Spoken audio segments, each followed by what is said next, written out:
Atos 9. A conversão de Saulo. Enquanto isso, Saulo ainda respirava ameaças de morte contra os discípulos do Senhor. Dirigindo-se ao sumo sacerdote, pediu-lhe cartas para as sinagogas de Damasco, de maneira que, caso encontrasse ali homens ou mulheres que pertencessem ao caminho, pudesse levá-los presos para Jerusalém.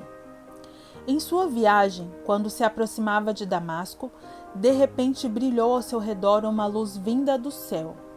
Ele caiu por terra e ouviu uma voz que lhe dizia: Saulo, Saulo, por que você me persegue? Saulo perguntou: Quem és tu, Senhor?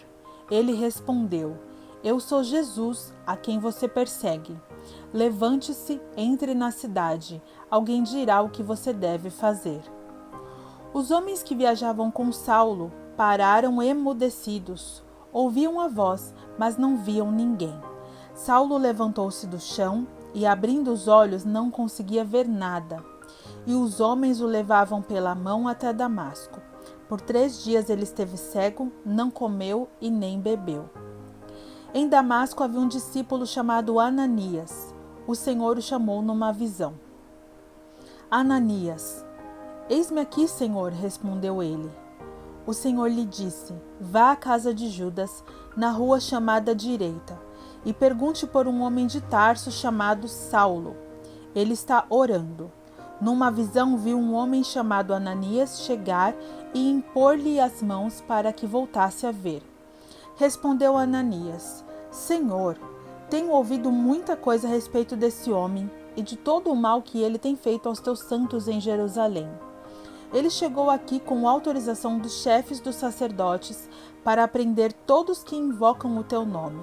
Mas o Senhor disse a Ananias: Vá, este homem é meu instrumento escolhido para levar o meu nome perante os gentios e os seus reis, e perante o povo de Israel. Mostrarei o quanto que ele deve sofrer pelo meu nome. Então Ananias foi, entrou na casa, pôs as mãos sobre Saulo e disse: Irmão Saulo, o Senhor Jesus, que apareceu no caminho por onde você vinha, enviou-me para que você volte a ver e seja cheio do Espírito Santo. Imediatamente, algo como escamas caiu dos olhos de Saulo e ele passou a ver novamente. Levantando-se, foi batizado e, depois de comer, recuperou as forças. Saulo em Damasco e em Jerusalém. Saulo passou vários dias com os discípulos em Damasco.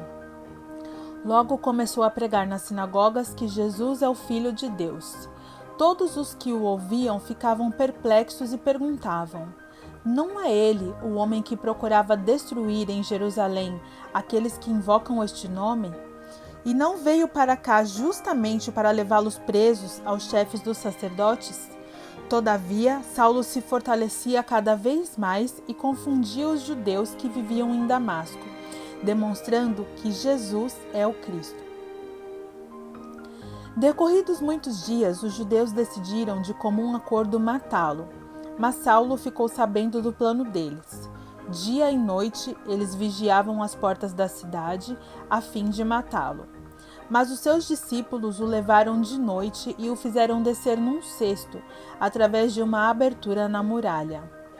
Quando chegou a Jerusalém, tentou reunir-se aos discípulos, mas todos estavam com medo dele, não acreditando que fosse realmente um discípulo. Então Barnabé o levou aos apóstolos e lhes contou como no caminho Saulo vira o Senhor que lhe falara e como em Damasco ele havia pregado corajosamente em nome de Jesus. Assim, Saulo ficou com eles e andava com liberdade em Jerusalém, pregando corajosamente em nome do Senhor. Falava e discutia com os judeus de fala grega, mas estes tentavam matá-lo. Sabendo disso, os irmãos o levaram para Cesareia e os enviaram para Tarso. A igreja passava por um período de paz em toda a Judeia, Galileia e Samaria. Ela se edificava e, encorajada pelo Espírito Santo, crescia em número, vivendo no temor do Senhor. Enéas e Dorcas.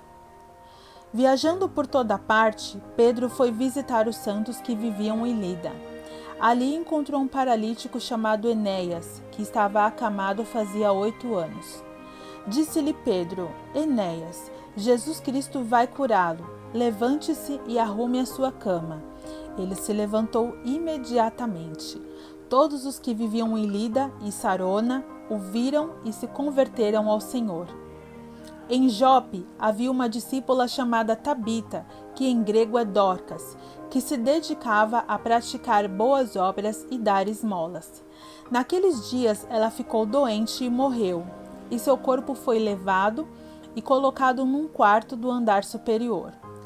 Lida ficava perto de Jope, e quando os discípulos ouviram falar que Pedro estava em Lida, mandaram-lhe 2 homens dizer-lhe: Não se demore em vir até nós. Pedro foi com eles e, quando chegou, foi levado para o quarto do andar superior. Todas as viúvas o rodearam, chorando e mostrando-lhe os vestidos e outras roupas que Dorcas tinha feito quando ainda estava com elas. Pedro mandou que todos saíssem do quarto.